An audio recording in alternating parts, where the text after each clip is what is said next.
Eu tenho um amigo francês que ele estuda psicologia, né? E ele quer entender um pouco da minha personalidade e um pouco do meu personagem, né? E todos vocês conhecem o livro 2 que o meu personagem é uma criatura overpowered, tipo ele é pior do que o Saitama, né? Mas ele é mais ou menos como se fosse um Goku, porém infinitamente muito mais poderoso, né? E a guerra do meu personagem não é o poder da mente, é uma guerra espiritual, né? E o livro um eu acho que eu nunca contei as partes principais, mas o livro um, né, existem duas preposições do meu personagem, né? A primeira preposição do meu personagem, né, é que ele descobre o porquê que ele é um condenado na Terra e depois ele descobre que todos os seres vivos estão condenados na Terra, porém todos os seres vivos vivem dentro de uma ilusão, né, por várias questões.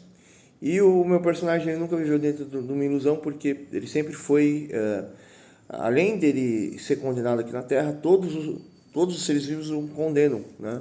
Porque o meu personagem ele como fala, simplesmente pelo fato que descobriram que ele tinha uma cognição diferente, né? E essa cognição, em vez de ele levar à loucura, o fazia ele sempre entender qualquer coisa, né? Então foi criada uma armadilha, né? E uma questão ainda muito mais cruel na vida dele, né? A vida dele foi sempre uma crueldade dentro de uma crueldade.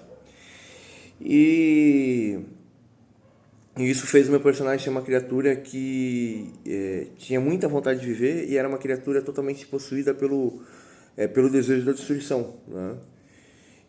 Porém, tudo era uma armadilha, né? E eram armadilhas intelectuais, ao ponto de que ele se libertou de todas as armadilhas e ele conseguiu enxergar tudo, né? E ver que todos estavam condenados numa armadilha.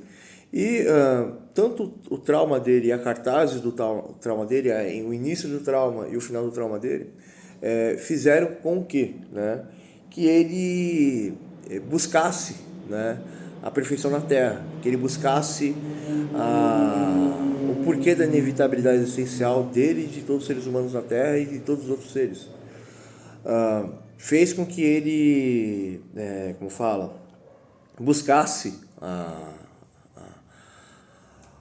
o que mais? Que ele buscasse a resposta de tudo. E a história, tanto um e dois, é uma história extremamente cruel e monstruosa e sempre há reviravoltas extremamente belas dentro da história um e da história 2, né?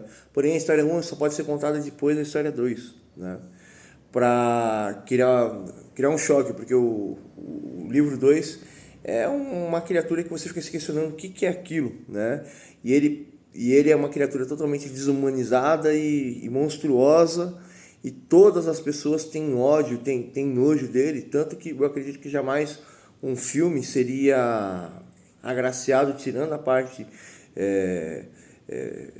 intelectual, a parte filosófica, a parte de conceitos, a parte das batalhas, porque o meu personagem é totalmente impopular. Porém, a história conta o porquê que o meu personagem, conta o porquê que o meu personagem é uma criatura tão monstruosa e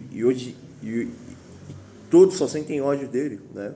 Então, meu livro em si talvez nunca faria sucesso porque o livro 2 toda a ideia da criação é que o meu personagem seja um personagem que você odeie ele do começo ao final do livro, né?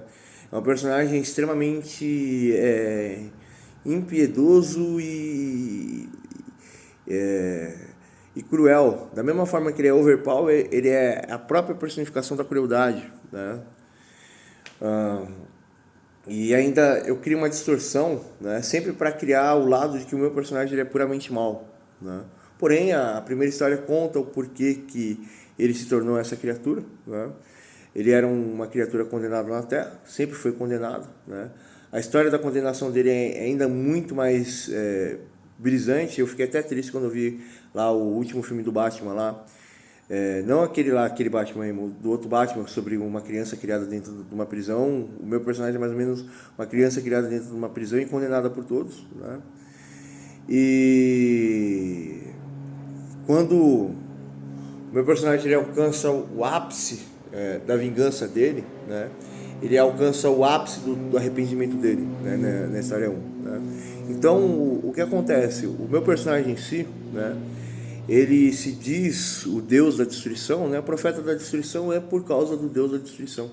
Ele se diz o Deus da destruição porque ele busca a justiça, e a justiça não existe. A justiça, ela é quebrada, ela é falha, ela é destruída, né?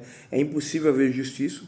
Então, o meu personagem, a única forma que ele pode se travestir é de pura destruição, né?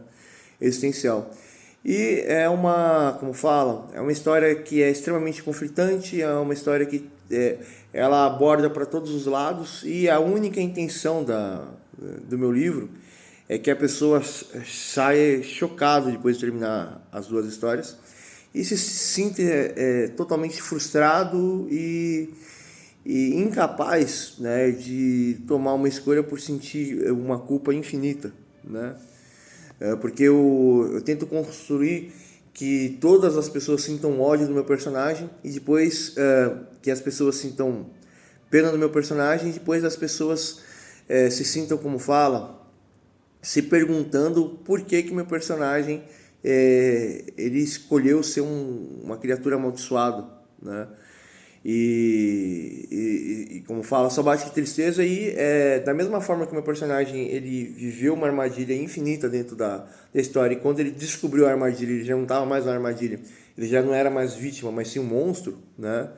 Porém ele era obrigado a ser um monstro pelas circunstâncias criadas em toda a estrutura da narrativa da história.